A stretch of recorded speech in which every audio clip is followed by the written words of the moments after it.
Ladies and gentlemen, please welcome to the stage, Nic Holas. The beautiful Nic Holas is here. How are you? I'm so well. Hi, Miss Tita. How are you? Wonderful, darling. Also that you are here now. Oh, that's so... Oh, up close you can really see your felt. Yeah.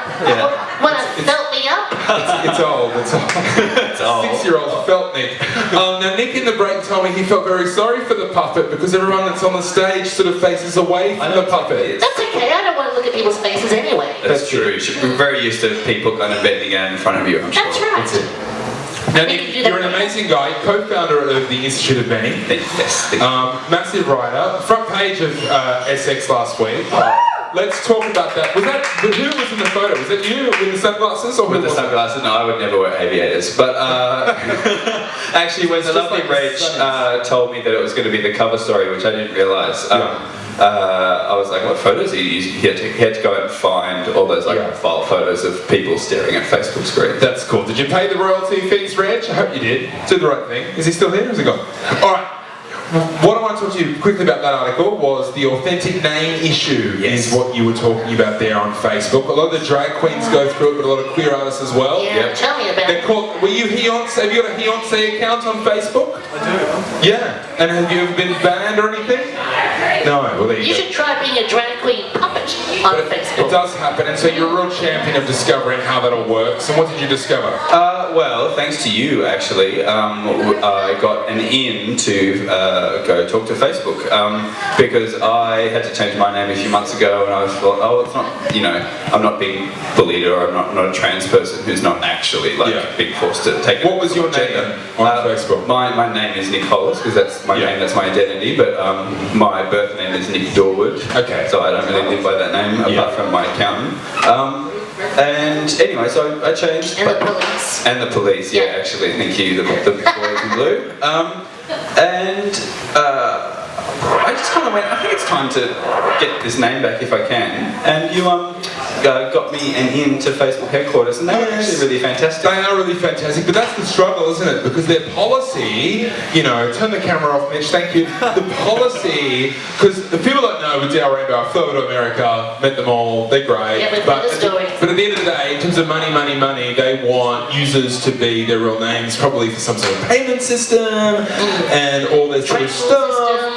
And I feel like Facebook Australia is so much cooler than Facebook America, and they're trying to help people out. Yeah. And I also feel like if people know me, they can get a bit of an in and fix their name up, and people know you forwarding it across as well. Yeah. It's not how it should work though, is it? Not really. It should be a universal sort of, So you've got to either know the right person now, because now you or I can email these people with our queer friends. And I feel like they're bending the rules to let those people through. I think it's like a big policy issue, and the main thing for me, the main issue with it is that any of you right now could jump on Facebook, find me and press one button that says report Nic, and then that sends a little message off, that pings off to Facebook, and they go, oh, so-and-so says this person should look at Nic. They look at me, and if they go, oh, Nic Holas, that's not a real name, boom, I'm locked out of my account, and there's like no chance for appeal, there's no dialogue. Tell me about it. I get reported almost daily for nudity pictures. Everything I post on Facebook, someone goes, oh, nudity.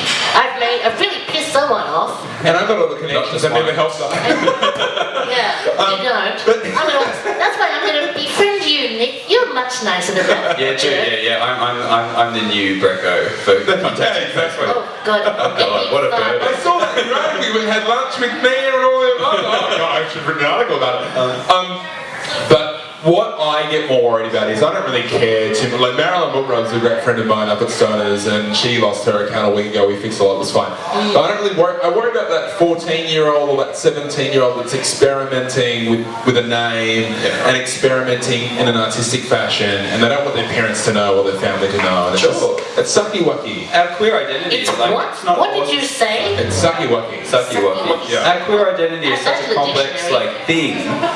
This week I got an email from someone from Ethiopia, like fucking all the way over in Ethiopia, who's literally. And you got $1 million.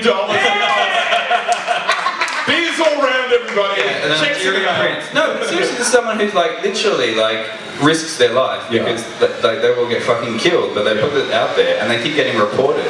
And so, like, it's a really complex issue that goes beyond whether or not, you know, drag queens or like HIV big mouths like me or other people can have their fake name on Facebook.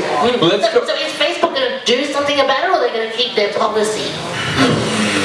Look at me They keep asking hard promising questions. to do something, but They changed it from real names, we should move on, but they changed it from real names to authentic names, and authentic names now means, like, if you're a drag queen, if you have like a library card or a bill, they'll let it go through, but it's still very tough. yeah. And unless they email someone who's making a storm about it, then they'll fix it up and hush it down, but I feel like it's a bit of a ploy. It's a bit sucky, it's really sucky-wucky. Yeah. And I've got to say, they've got some great LGBT programs for their employees, they've got some great stuff going on, so it's just a really difficult situation for everybody. Yeah, so hopefully they fix it. It's an ongoing dialogue. It is an ongoing dialogue. Community leaders are having with Facebook. Let's talk about ongoing dialogues. Now, when did you come out as HIV positive to the world? To the world, I came out as HIV positive to most people 3 weeks or so after I got, 24 hours after I got it, the first person. But I just started telling everyone. Are you naturally an extrovert? I'm naturally an attention seeker. The three of us have got something in common.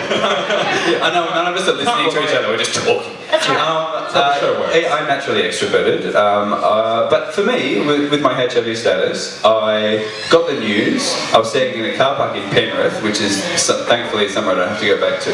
I was in shock for a few minutes, and it took me a couple of days to really get over it, or get my head around it. But essentially, I woke up to myself and I went, you live in Australia, you have access to the best medications in the world, you really sit on top of like the pyramid of privilege. Like if anyone's going to have a problem with their HIV, being a white gay guy in Australia is really not the worst place off. So that's why we started TIM, because we went, there are so many other people who have a lot worse, so we have a responsibility to do something about it. That's beautiful. You're worried about the stigma? Stigma, yeah, stigma. The HIV, that's the main problem in this country is stigma. In other places, like even America, like they've got access to treatment that's a problem. Like thousands of people survive AIDS in the US and all over the world.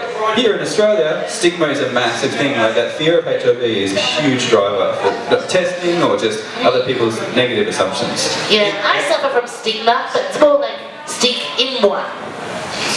Okay, As a puppet joke. That was actually a really good HIV puppet joke.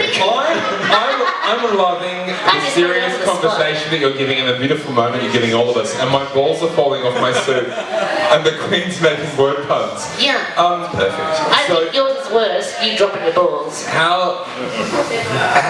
What do you, for someone who gets a diagnosis, and people must talk to you all the time about it, is it different for different people, or what do you recommend? That you should tell people about it, or that you shouldn't, or what do you think? When it comes to disclosure, the question we always ask people is, what are they getting out of it, and what are you getting out of it? Like, what is the point of telling someone? Like, we have people whose parents are in their 80s, and they're so terrified of AIDS and HIV, and they're like, well, what are they going to get out of it but extreme stress and worry? Yeah. For other people, it's like, every time you disclose, you become a little circle of influence like grows, and it's like throwing a pebble in a pond sort of thing. So now I've heterosexual my cousins who are like, now they're HIV experts because they listen to me and they talk and all that sort of stuff. So you've got to weigh up the benefit of what you get out of disclosing.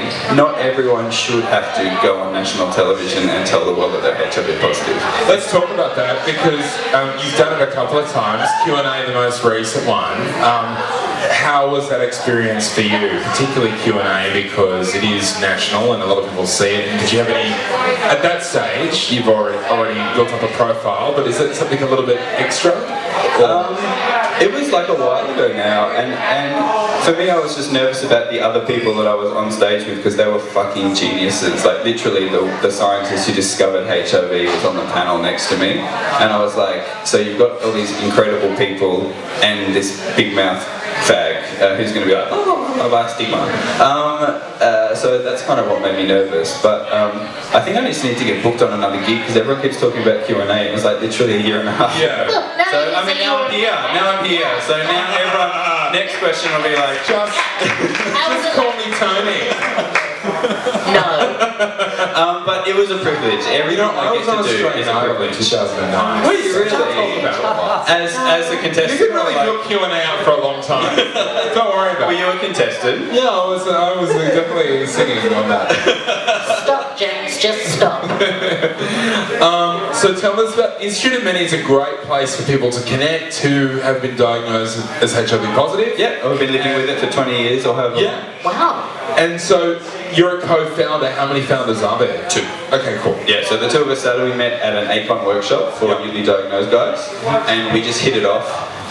We became great friends, and he was just like, he's from America, so he was like, what's next? What's now? What's happening? Yeah. And I love that. ACON was like, oh, well, this is kind of newly diagnosed, and then it's just like getting to the community, and he went, no. And he was passionate about connecting people socially. It's cool. I'm passionate about talking.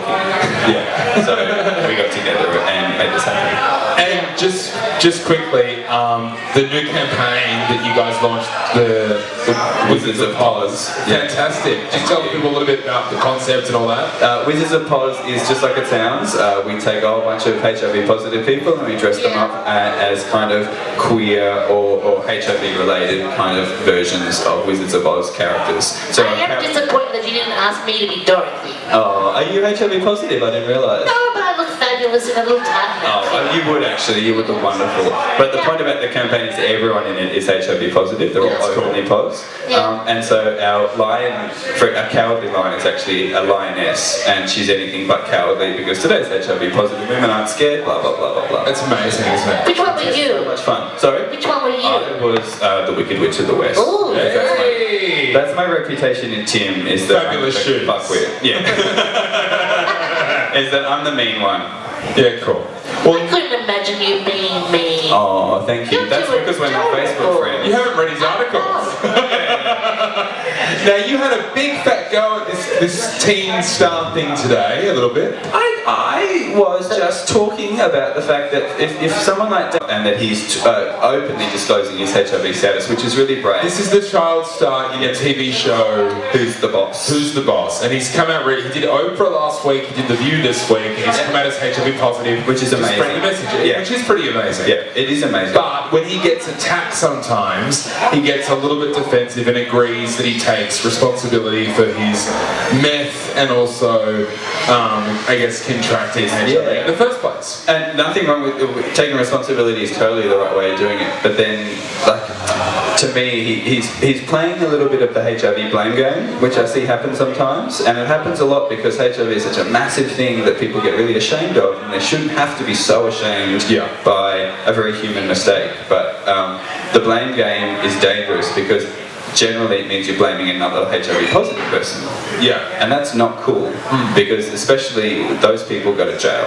And in America, people are serving 30-year jail sentences for HIV, not even transmission, exposure. And that's horrific that we're still throwing people in jail for 30 years. Unacceptable. It is tough. I think that it's also very hard being on The View in front of all those millions of people trying to sell the story and trying to remove the stigma on a program like that. And I thought he did. Especially with all that estrogen.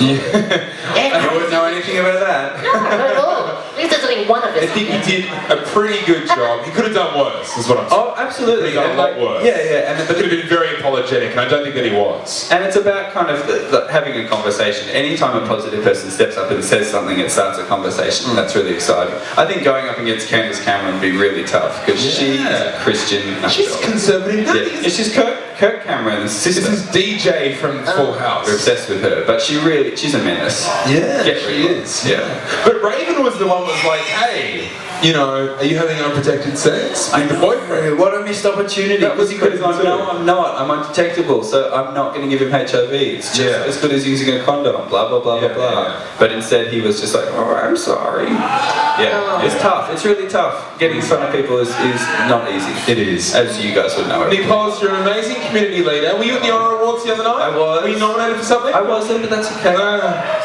You weren't either. I hear you, kid. Did you get into I'm popular in balls. No, I didn't get anything. Oh, see that? They don't recognize me. Injustice. You could be the Leonardo DiCaprio of the Honor Awards. That's right. Yeah. See, I'm including the puppet. It's nice of me. Very nice of you to be inclusive. He's completely unfiltered. He's absolutely amazing. I've got a lot of respect for you, Nick, and somebody to meet you tonight, actually. It's really good. So thanks so much. Quick plug, where can people get in contact with you and find out about your organisation? Oh, they can go to the instituteofmany.org, or they can find me on Twitter at Nic Holas, which is like Nic Holas, but that's just Nic Holas and it gets confusing, so it's Nic Holas. Nic Awesome. Holas. Beautiful. On Facebook. Also, I've tagged him on all the photos on Facebook. What is that? You're tagging me on Facebook. Also, tag Nic Holas. Alright, ladies and gentlemen, beautiful, it's amazing. He's a community leader. Nic Holas, everyone. The champion. You are beautiful.